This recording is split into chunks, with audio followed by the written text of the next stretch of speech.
Hello everyone, আমি পায়েল। আর চলো আজকে আমি যাচ্ছিলাম একটু বাবা মার সাথে ঘুরতে। অনেকদিন পর একটা ফ্যামিলি টাইম স্পেন্ড হবে, তো তাই নিয়ে একটা সুন্দর ভ্লগ করলাম যাতে এটা একটা মেমোরিজ হয়ে থাকে।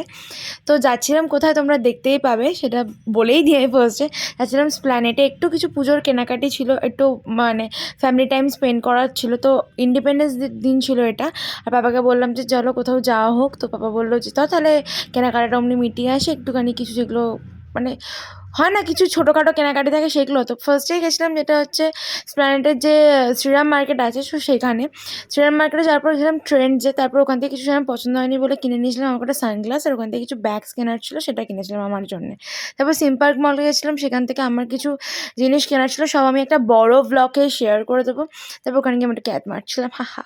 তারপর আমি তোমাকে সব কিছু একটা ইন্ডিভিজুয়াল করে বড় বড় ব্লগে শেয়ার করবো, যাতে তোমাদের বুঝতে কোনো প্রবলেম না হয় যে আমরা কী কী কিনেছিলাম। তো দেখতেই পাচ্ছ শিলদাসে কী লেভেলের ভিড়। শিলদাস থেকে অনেক কিছু কিনেছিলাম। তারপর ওখান থেকে বেরিয়ে খেয়েছিলাম আইসক্রিম। আমি নিয়েছিলাম 2 in 1 আর বোন নিয়েছিল ভ্যানিলা। তারপর ভেবেছিলাম আমরা নিউ মার্কেট যাই, কিন্তু স্বাধীনতা দিবসের দিন নিউ মার্কেট পুরোপুরি বন্ধ ছিল।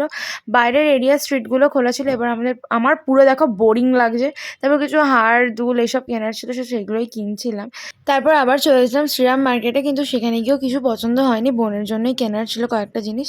তারপর আমরা আসার পথে কেএফসি আছে, এটা স্প্ল্যানেডে জানো, কেএফসিতে গেছিলাম। সেখান থেকে বাড়িতে পার্সেল নিয়েছিলাম, একটা 699-এর বাকেট ছিল মেবি। তো খুবই মানে বিধ্বস্ত মুখ চোখের অবস্থা, মানে যাওয়ার সময় তাও একটু সুইট সুইট লাগছিলো, যাওয়ার সময় হচ্ছে পা ফা ব্যথা করছে, আমি সেটাকে ব্লগে আমরা বলছিলাম। তো প্রচণ্ডই গরমে ভাল লাগছিল না।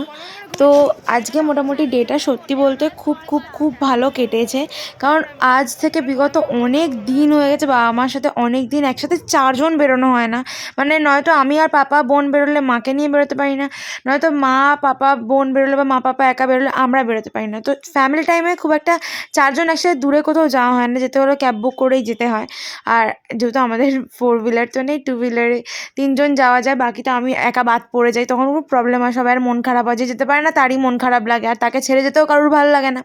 তো ওই জন্য ভাবলাম চলো আজকে ক্যাব বুক করে সবাই মিলেই যাওয়া হোক, একটা প্ল্যানিং করা হোক। তো আমি কেএফসি থেকে ওটা পার্সেল নিয়ে বাড়িতে চলে এসেছিলাম। আর দেখো সকালবেলা বোন বানিয়েছিল চাউমিন, সেটাই ও দেখাচ্ছিল, মামার বাড়িতে বানিয়েছিল চাউমিন, সেটা আমাদের জন্য আবার নিয়ে এসেছিলো। আর দেখো ক্রিসপি চিকেনটা আমার এত খেতে ভালো লাগে, তোমাদের কি বলবো, তোমরা কে কেই ক্রিসপি চিকেন খেতে ভালোবাসো জানিও। সাথে এই বাকেটটাতে 2টো লাভা কেক ছিল, সেই দুটোও কিন্তু খুব ভালো খেয়েছিল। সাথে কোনো ডিপ ছিল না, বাট ওই টমেটো সস দিয়েছিল একটা। আর রাতের কলকাতাটা কি অপূর্ব সুন্দর লাগছে দেখো। তো তোমাদের কার কার এই ব্লগটা ভালো লাগলো কেউ জানাতে ভুলো না, অবশ্যই লাইক শেয়ার সাবস্ক্রাইব করে দিও, অ্যান্ড একটা কমেন্ট করে জানিও যে ব্লগটা কেমন লাগলো। সবাই পাশে থেকো, stay tuned and bye bye.